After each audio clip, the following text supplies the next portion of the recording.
cierre de esta epístola, pues claro, ¿cómo la cierra Pablo?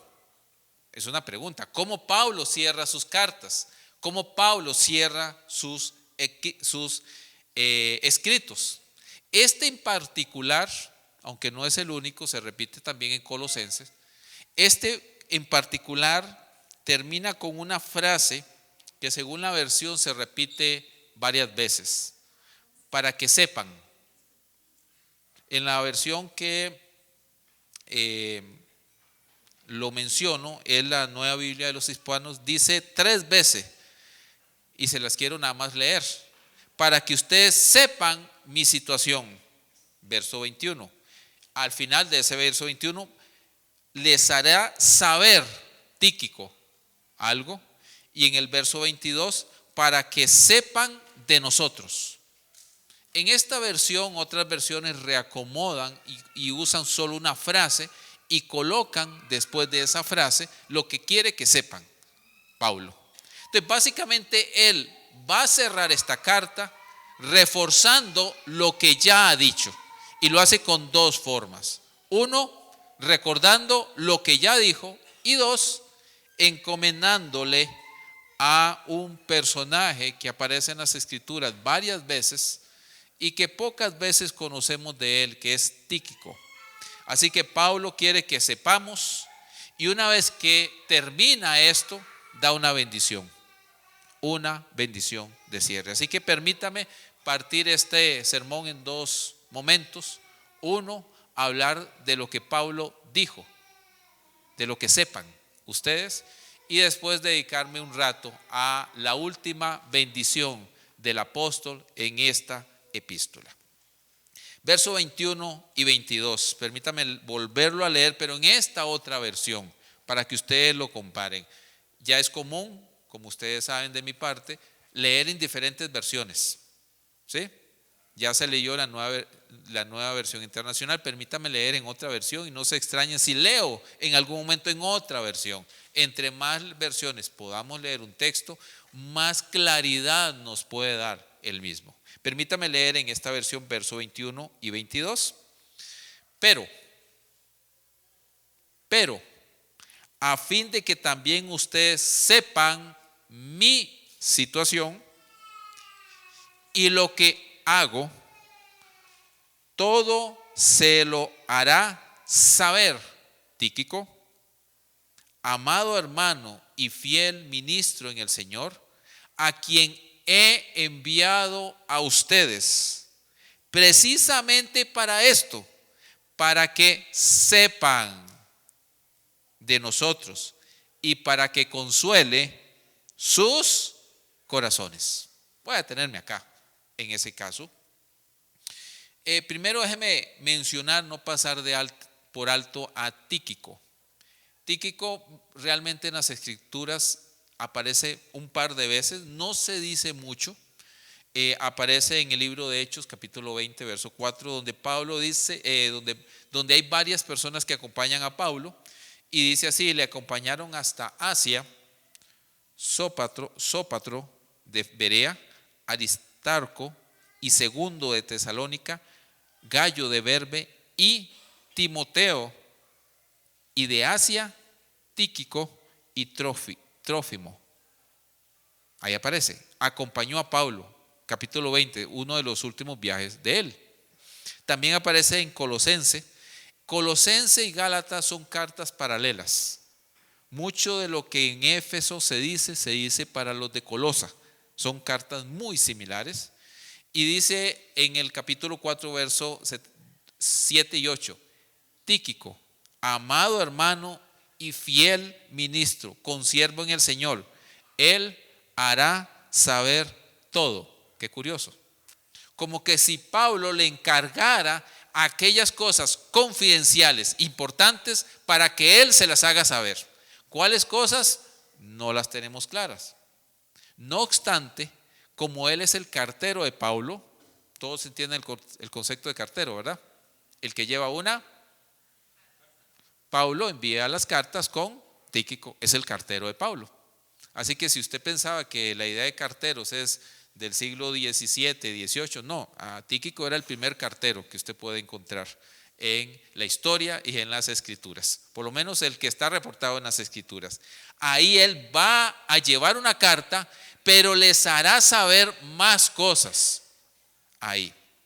También aparece en Timoteo, 2 Timoteo 4:12, y también aparece mencionado en Tito 3:12. En todas esas cartas y textos aparece mencionado como alguien fiel, como alguien que es un consiervo, como alguien que acompaña a Pablo. Y es uno de sus colaboradores y por lo tanto aquel que le entrega estas cartas para que las envíe, las lea y transmita esa información. Así que nos encontramos ante un gran discípulo y siervo del Señor Jesucristo. Dicho esto, ¿qué es lo que Pablo quería que ellos supieran? En toda la epístola hay ciertas nociones de lo que Pablo quiere afirmar sobre estos hermanos.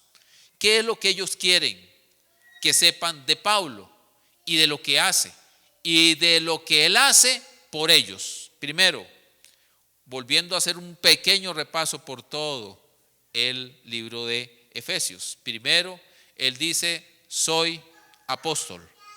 Es lo que era Pablo. Pablo, en el capítulo 1, verso 1, apóstol de Jesucristo por medio de la voluntad de Dios. Así que primero Pablo dice, soy apóstol, y hay que ponerle un alto a ese término, puesto que hoy no es lo mismo el término apóstol que el término de esa época. En esa época el término apóstol no era un título. No era un título. El término apóstol significaba enviado. Los traductores han dejado la palabra apóstolos en griego. Lo hubieran traducido mejor. Nos hubiéramos evitado un montón de problemas en la actualidad con los pseudoapóstoles contemporáneos. Mejor lo hubiera dicho Pablo, o los traductores lo hubieran colocado así: Pablo, enviado de Jesucristo por medio de su voluntad. Lo primero que él dice, soy un enviado de Jesús. Soy uno que tiene una misión de Jesús y es por su voluntad. Casi como diciendo, si por mí fuera yo hago otras cosas, pero hago la voluntad de Dios. Soy enviado por él. Pablo es un enviado por él. Pero no solo dice eso. En el capítulo 3, y me da la curiosidad a mí que me gustan los números, en el capítulo 3, verso 1, y en el capítulo 4, verso 1, le añade algo más a ser un enviado. Permítame recordárselos, porque ya fue expuesto acá. Por esta causa yo, Pablo, prisionero de Roma. Si usted revisa su versión, no dice de Roma. Prisionero de Herodes, prisionero de los judíos, prisionero de el César. No. Pablo, prisionero de Cristo Jesús por amor a los gentiles. No solo es enviado por Jesús, sino prisionero de Jesús por su causa. Y en el capítulo 4, verso 1 dice, yo pues prisionero del Señor, les ruego que vivan de una manera digna de la vocación con la que han sido llamados. Y me encantaría exponer esa frase, pero sé que ya lo hicimos acá. Y aquí Pablo añade otra cosa más a su vida y les dice a ellos, soy un enviado de Jesús por su voluntad, y por su voluntad y por amor a ustedes me volví prisionero. Y me encanta esto, mis queridos hermanos, porque Pablo entendió perfectamente el cuadro total del llamado de Dios. Él no era prisionero de Roma. Por cierto, Pablo escribe esta carta siendo prisionero en Roma.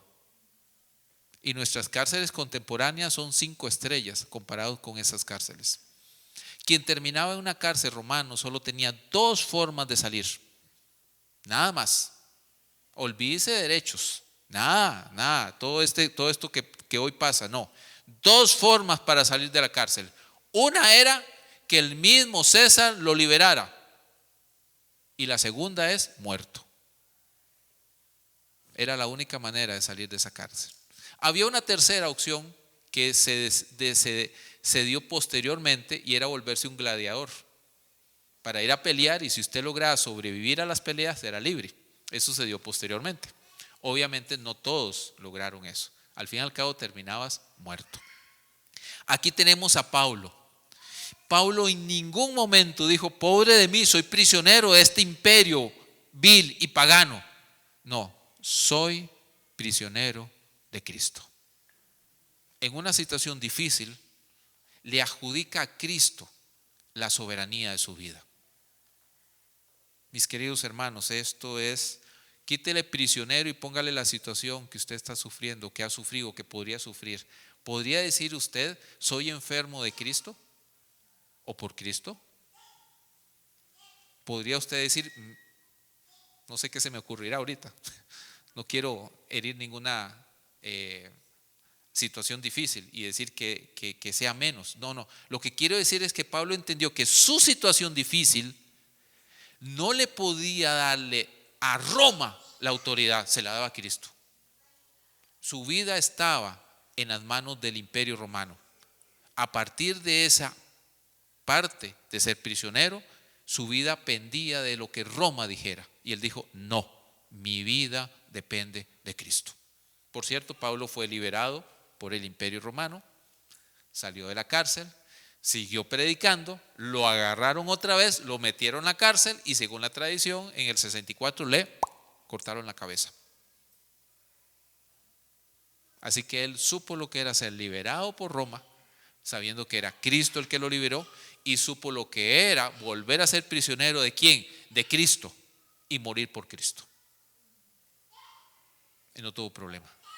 Cualquier cosa pueden leer Timoteo, y usted va a leer sus últimas cartas en Timoteo, donde dice: estoy pronto a morir. Ya lo sabía, que ese segundo encarcelamiento implicaba que iba a morir. Pablo no solo es apóstol enviado de Jesús, sino también es prisionero de Jesús. Se podría decir muchísimo más de esto, pero no solo esto les hace y les menciona que sepan, también les dice que él ha recibido una gracia especial para enseñarles un misterio, capítulo 3, versos 2 y 6. Si en verdad han oído de la dispensación de la gracia de Dios que me fue dada a mí, o sea, si han oído que yo he recibido de Dios algo nuevo, algo que estaba oculto, algo que no entendían de la gracia de Dios, y que por la revelación me fue dada conocer ese misterio. ¿Y saben cuál es el misterio? Que tanto judíos como gentiles son miembros del mismo reino.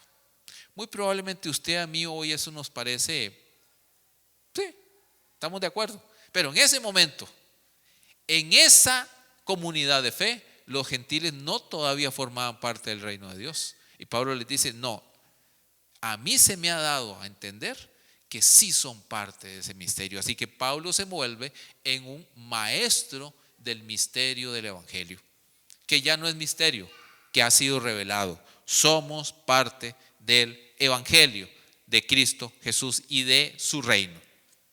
Lo otro que él dice que él es y que hace es que él es embajador, capítulo 6, verso 20, por el cual soy embajador. Embajador es un representante, es uno que representa a un gobierno o a una autoridad. Así que Pablo es embajador. ¿De quién? Pero dice: soy embajador, wow, en cadenas. Soy uno que represento al reino de los cielos en cadenas. Interesantísimo. Yo leo esta frase y yo digo: Pablo está sumamente ubicado de su realidad, pero su realidad no lo ata a pobrecito yo, estoy encadenado. No, yo soy embajador aún aquí en la cárcel. ¿De quién? De un rey más poderoso que el César. Por cierto, Pablo murió porque simplemente desafió al imperio. Su desafío fue decir: Cristo es Señor, el César no es Señor. Por eso lo mataron, por cierto. Solo por eso. Eso era una sentencia de muerte para cualquiera en la época que dijera que el César no era Señor. Señor, Kyrios, Curios, como quieran pronunciarse en griego, significaba Dios todopoderoso. Y Pablo dijo: César no, Cristo sí. Esa es la razón de por qué terminó en la cárcel. Por cierto, su segunda vez. La primera vez terminó por culpa de los judíos. Así que aquí dice: soy un embajador de Cristo, pero en cadenas. Bien ubicado con su realidad, pero con su misión. ¿Cuántos de nosotros hemos estado atados a cadenas y nos hemos vuelto insensibles a esas cadenas para levantar nuestra oración a Dios y decir: soy embajador de Cristo en cadenas? Hemos dicho: Señor, quítanos las cadenas. Yo no leo aquí a Pablo diciendo eso. Veo a alguien entender su realidad y decir: no, aún en esta situación que me quita esas cadenas es Cristo, pero mientras tanto soy embajador de Cristo. Bien ubicado con el llamado que recibió de Dios. No solamente Pablo se presentó como un enviado, se presentó como un prisionero, como un embajador, como un maestro, sino que se presentó a ellos haciendo algo extraordinario por esta comunidad de fe, y es que él oró insistentemente por ellos. Y 2 veces en esta epístola aparece unas de sus oraciones, que es fascinante, por cierto, darnos cuenta cómo Pablo registró sus oraciones por otros. Y escribe, capítulo 1, verso 15: por esta razón también yo, habiendo oído de la fe en el Señor Jesucristo que hay entre ustedes y de su amor por todos los santos. Si usted acostumbra a rayar su Biblia, esa palabra fe, esa palabra amor se repite a lo largo de toda la carta y ahorita vamos a hablar de ellas. No ceso de dar gracias por ustedes. No ceso de dar gracias. No que oro un ratito de vez en cuando, no que cuando me dicen y me acuerdo, no ceso de dar gracias por ustedes. Usted puede seguir leyendo esa oración y ya tuvimos tiempo para hablarlo acá en otro momento, en otro sermón. Es una oración extraordinaria. No ceso de dar gracias por ustedes, mencionándolos en mis oraciones. Y en el verso 14 del capítulo 3 dice: por esta causa pues doblo mis rodillas ante el Padre de nuestro Señor Jesucristo, de quien toma nombre toda familia en el cielo y en la tierra. Le ruego a Él les conceda a ustedes, conforme a la riqueza de su gloria, el ser fortalecido con el poder de su espíritu en el hombre interior. Y usted puede seguir leyendo toda la oración. Una fascinante oración. 2 veces Pablo les dice: yo oro por ustedes. Yo doblo mis rodillas por ustedes. Yo he escuchado su fe y su amor y oro a Dios y doy gracias. Esta expresión de quiero que sepan sella todo lo que ha dicho, casi diciéndole: espero que les quede bien claro el ejemplo que les he dado. Espero que les quede bien claro cómo he orado por ustedes. ¿Por qué? Porque ahora le toca a ellos hacer lo mismo. Pablo no está diciendo que carga, que soy yo. No, yo les he dado el ejemplo y quiero que ustedes sepan para qué. Para que lo reproduzcan, para que lo hagan. Y es ahí donde podemos hacer un pequeño alto y hacer una pequeña reflexión para nosotros hoy. el apóstol, ¿por qué razón habrá escrito esto?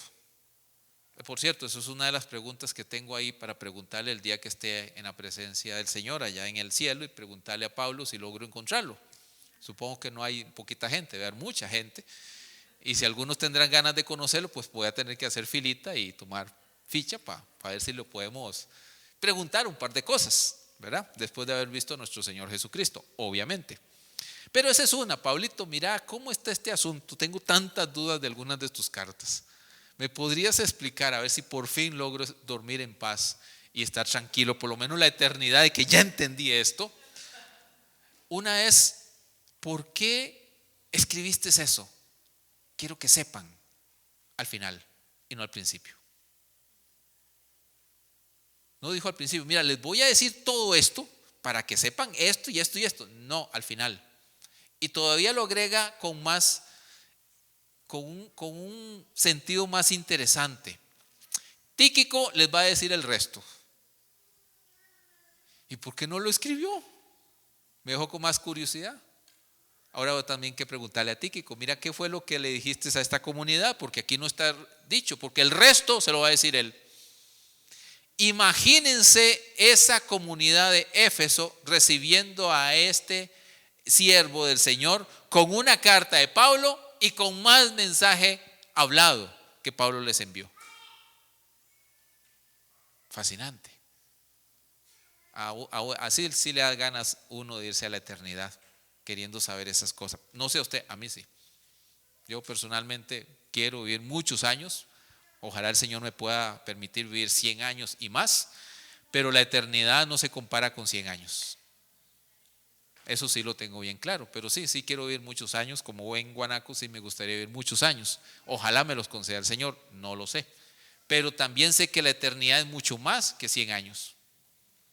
Así que espero en esta vida recopilar suficientes dudas que me permita el Señor atenderlas en la eternidad. Y si nos toca estar por allá, que espero que sí, espero que usted también vaya con esos deseos. Amén. Preguntémonos a nosotros, ¿por qué razón habrá escrito Pablo esto? No sabemos, pero déjeme pensar algunas respuestas. Una, me parece que Pablo quería que siguiéramos su ejemplo. ¿Cuál ejemplo? Ser una comunidad de fe y de gracia. Ser una comunidad que entiende claro que ha sido enviada por el Señor Jesucristo a este mundo, a donde usted esté, ha sido enviado por Él. Ser una comunidad que entiende que sufrir, entre paréntesis, ser preso, es por causa de Cristo. Y que ningún sufrimiento es casualidad, que ninguna circunstancia difícil es obra del diablo, que ninguna cosa me ocurre porque tengo mala suerte. Aún Satanás está en las manos de Dios, y ninguna cosa que él pueda hacer o tocarme lo hace por puro gusto, solo por la mano de Dios. Y en última instancia no le voy a dar la gloria a él reconociéndole que él me está haciendo daño. No, Dios se lo permitió. Mis queridos hermanos, la peor circunstancia, tragedia que nos pueda pasar en la vida, nada de eso se escapa a la voluntad de Dios, y Dios no nos ha dejado. Somos nosotros los que lo dejamos a Él. Amén. Yo tuve que enterrar a una hija. No se lo deseo a nadie. No es bueno que un padre entierre a un hijo. Sé lo que es sufrir eso. Partirle el corazón de tener que enterrar a tu hija faltándole días para nacer. Sufrí con mi esposa la soledad y el temor de saber que Dios no nos oyó en nuestras oraciones. Y entender perfectamente que Dios tiene soberanía sobre la vida y soberanía sobre la muerte, pero me quitó a mi hija. Sí, sé lo que es sufrir. Y entendí que aunque no entiendo esa situación, ni logro entenderla después de más de 12 años, entiendo una cosa: Dios estuvo ahí y enterré a mi hija estando con Dios presente. Y Él nunca nos dejó, aunque yo sí me aparté, por lo menos durante un tiempo. Mis queridos hermanos, no hay dolor, no hay sufrimiento, no hay nada en esta vida que te pueda apartar de Dios, a menos que tú te alejes de Él. Aún la muerte, mis queridos hermanos, aún la muerte no es el fin. La muerte es nuestra amiga que nos lleva a Dios. La muerte no tiene ya poder para atemorizarnos, no tiene poder para asustarnos, no debería tenerlo, puesto que estamos en Cristo Jesús. El sufrimiento es para Cristo y por Cristo. Me rindo a Él. Ser una comunidad de fe y gracia es compartir con otros el evangelio, ser un embajador y principalmente ser una comunidad o un discípulo de fe y gracia es orar por otros. Y permítame ir de una vez a esta parte de orar al final, pero preguntarles, mis queridos hermanos, ¿ese es el tipo de discípulo que usted quiere ser? ¿Es el tipo de comunidad que queremos edificar? De la segunda pregunta yo respondo sí, con mucho temor. De la primera, solo usted puede contestarlo. Los versículos 23 al 24,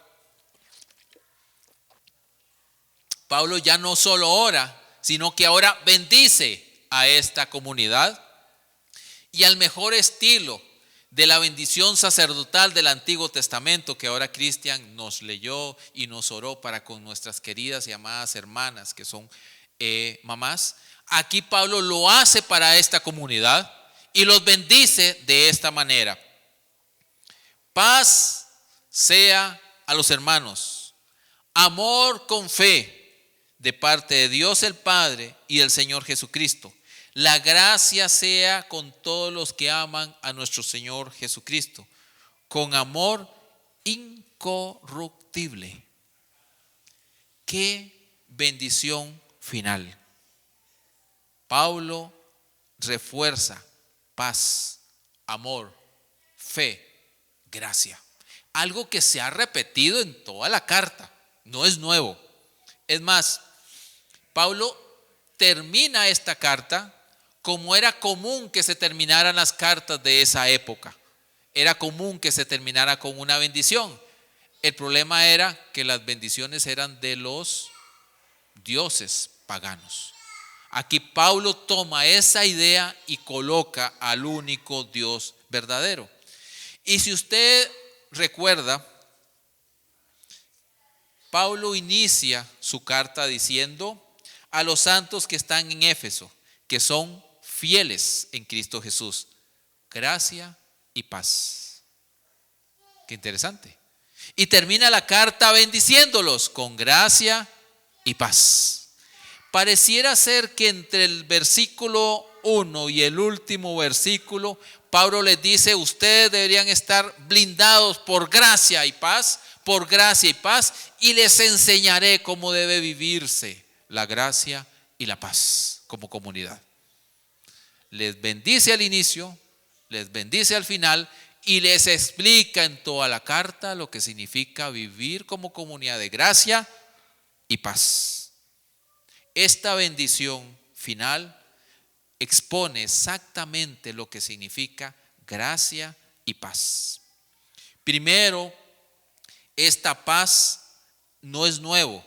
Ya lo había dicho antes que Jesucristo es nuestra paz. La paz no es ausencia de guerra, por cierto. En términos bíblicos no tiene nada que ver con eso. La paz tiene que ver con un estado relacional para con Dios. Paz para con Dios. Ya lo dijo en el capítulo 4. Solícitos en guardar la unidad del Espíritu en el vínculo de la paz. Déjenme nada más hacer un retroceso doctrinal importante. ¿Qué es el pecado? El pecado rompe relaciones, ¿ok? El pecado destruye relaciones, el pecado aleja. En ese caso, ¿cuáles relaciones rompió el pecado? 1, con Dios. 2, conmigo mismo. 3, con otros. Y 4, con el entorno. ¿Ok? 1 con Dios, conmigo mismo, con el prójimo y con el entorno. ¿Qué vino a hacer Jesús? Vino a reconciliarnos. ¿Qué significa eso? Reconciliar significa acercarnos. Nos acercó con Dios, por lo tanto tenemos paz para con Dios. Nos acercó con nosotros mismos, por lo menos tenemos paz con nosotros. Nos acercó con otros, el otro, el prójimo, y tenemos paz con el prójimo. Y así podemos tener paz con el entorno. Romano lo dice de esta manera: la creación a uno gime la manifestación de los hijos de Dios. La creación quiere que entremos en paz con ellos. ¿Qué es el amor? Jesús lo resumió de esta manera: el amor es cumplir el gran mandamiento. ¿Y cuál era el gran mandamiento? Amarás al Señor tu Dios y a tu prójimo como a ti mismo. Si tienes paz para con Dios, estás amando a Dios. Puedes tener paz con el otro, con tu prójimo, porque te amas a ti mismo y tienes paz contigo mismo. Y por lo tanto, con el todo. Así que este concepto de paz es paz reconciliar con Dios, con otros, conmigo y con el entorno. Así que Pablo aquí les dice: esa es la paz que ustedes deben buscar. Una paz para con Dios. Pero una paz que también está llena de amor. Paz y amor van de la mano. ¿Verdad que sí? Por eso dije una pequeña revisión doctrinal básica. Pero no puedo quedarme mucho porque necesito avanzar. Pero básicamente es eso lo que él está diciendo. Paz a los hermanos con amor y fe. No se puede desvincular esas cosas. Si tengo fe en Dios, voy a tener el amor de Dios y por lo tanto voy a tener la paz para con Dios, pero también para con el otro. Déjeme replanteárselo con una frase que Jesús dijo: si tú dices que amas a Dios, que no ves, pero no estás amando al hermano que sí ves, hay un problema en tu concepto de amor. Porque es más sencillo amar a lo que no se ve, pero amar a lo que se ve, eso es verdadero amor. Por lo tanto, el replanteamiento sería este: si tú amas al otro, entonces me estás diciendo que estás amando a Dios. Si tú me dices que amas a Dios, demuéstramelo. Santiago lo dijo de esta manera: muéstrame tu fe. Permítame añadirle Efesios: muéstrame tu fe, amor y paz para con el otro en tus obras. Ámalo, exprésale esa fe. La otra oración es gracia para con los hermanos. Esta frase podríamos replantearlo de esta manera, como para tenerlo un poquito más claro. A todos los que aman a nuestro Señor Jesucristo pueden experimentar la gracia de Dios, que es inmortal y para siempre. Todos los que aman a nuestro Señor Jesucristo, pero ojo, esa segunda parte tiene que ver con la primera parte del amor a los otros. ¿Sí? Todos los que aman a nuestro Señor Jesucristo pueden experimentar la gracia de Dios, que es inmortal y para siempre. Eso apunta hacia el futuro. Y vean qué hermosos, mis queridos hermanos, me encantaría retomar eso que se dijo en el capítulo 1. El capítulo 1 empieza con una visión del pasado, lo que Dios hizo por nosotros en el pasado eterno. Y termina con una visión del futuro, la esperanza del creyente. Y bien que ambas nos colocan en medio. Lo que Él hizo por mí para tener la esperanza de que Él sigue actuando en mí. Y eso es inquebrantable.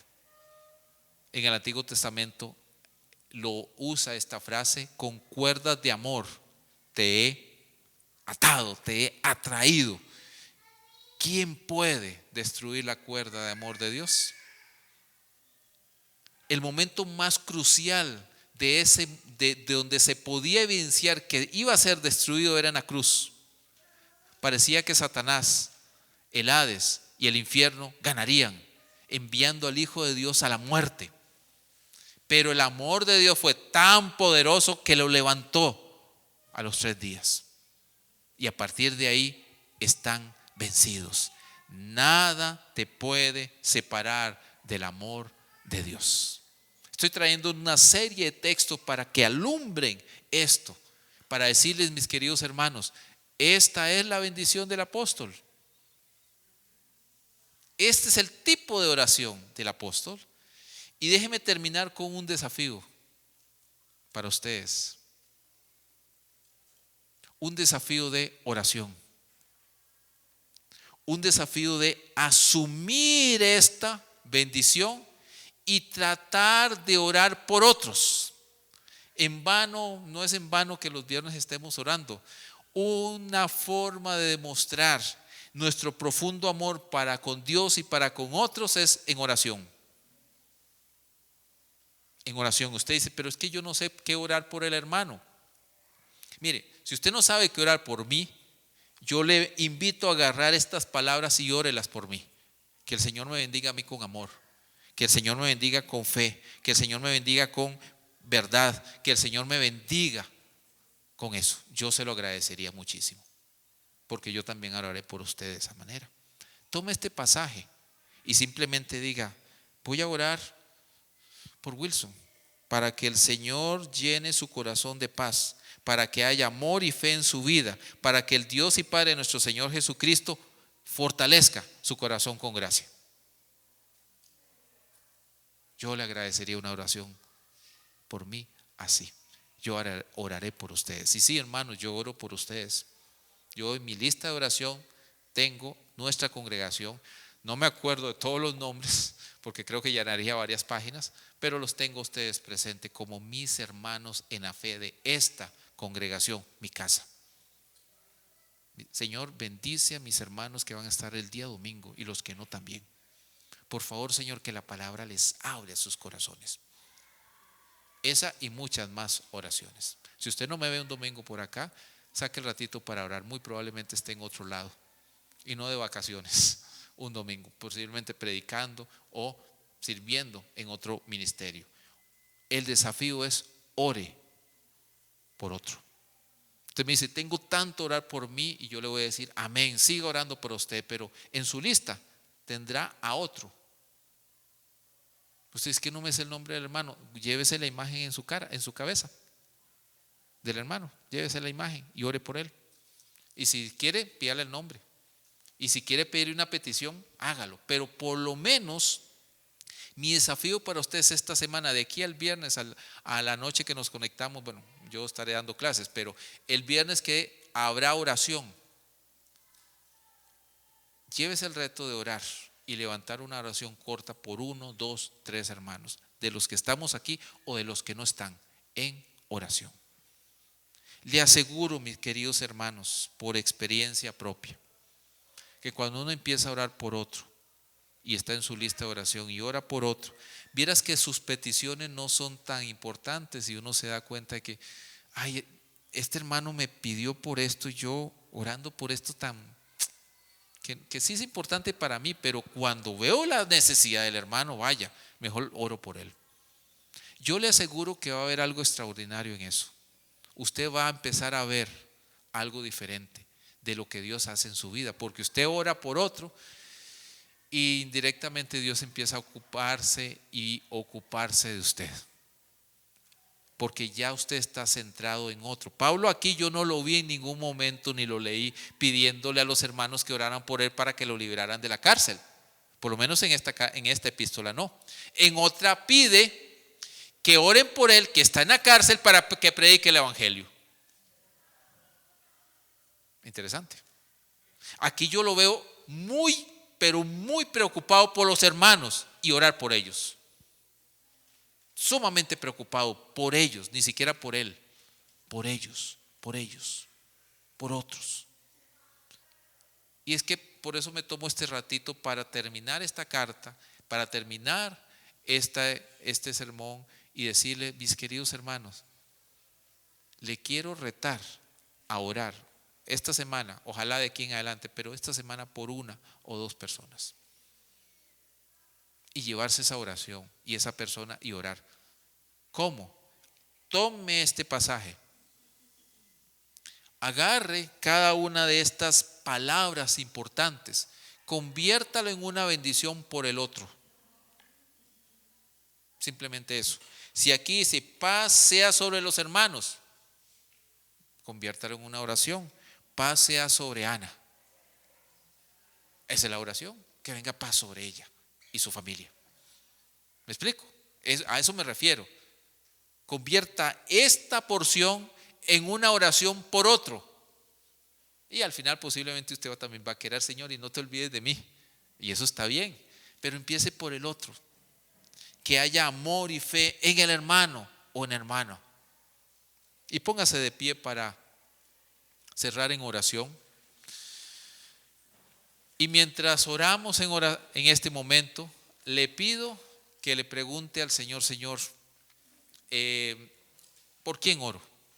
¿Por quién agarro y lo pongo en oración esta semana? ¿Sí? ¿Por quién? El que está a la par, arriba, adelante, allá, el que no ha venido hoy, que no pudo venir hoy, que usted, híjole, hermano, hermana, que no pudo venir hoy, que tenía otra situación, por ese hermano, por ese, no sé. No dejen de orar por nuestra querida amada pastora, por cierto. Gracias al Señor está recuperándose muy bien, pero como ustedes saben, necesita estar en paz. Yo sé que saber que hoy estamos acá y ella no está acá, la debe tener así como. Y ya nosotros como ancianos sabemos que ahorita a las 8 tenemos nuestro mensaje final del culto. ¿Cómo están los hermanos? ¿Todo salió bien? Esas son las frases que nos llegan a nosotros de mensajito de ella, que le hemos dicho, tenga paz. Así que también téngala en sus oraciones con esta paz del Señor para que se recupere y siga adelante. Así que